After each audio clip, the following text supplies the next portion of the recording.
हा माझा मोसंबीचा बाग आहे. एकूण आमचे असतील झाडं किती 440 अशी झाडं आहेत. आणि अगोदर आम्ही रासायनिक शेती करत होतो, पण नंतर नितेश वसंतराव पेटकर यांचं आम्हाला मार्गदर्शन मिळालं. आम्ही सेंद्रिय शेती सुरुवात केली. शिर्डीचे आहे दादा, त्यांनी आम्हाला कमीत कमी 1 वर्षापासून ते आम्हाला मार्गदर्शन करत आहे की सेंद्रिय शेती कशी करावी. त्यांनी आम्हाला सर्व सेंद्रिय शेती रिलेटेड सर्व प्रोडक्ट सांगितले. आणि असा माझा बाग आहे. सेंद्रिय शेती केल्यानंतर खूप फरक पडला आहे. म्हणजे रासायनिकपेक्षा मला याच्यात जास्त फरक पडतो आहे. हे पुरं आता बाग बऱ्यापैकी तयार झाला आहे आणि हा पुरा बाग सेंद्रिय शेतीवर आधारित आहे. हे झाडांची क्वालिटी बघा, म्हणजे बऱ्यापैकी झाड सुधारतं आहे सेंद्रिय शेतीनंतर.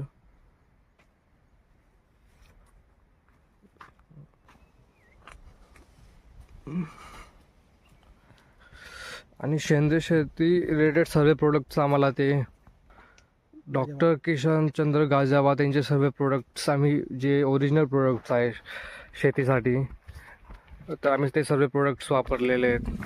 आणखी आणि बऱ्यापैकी फरक पडला आहे बागाला.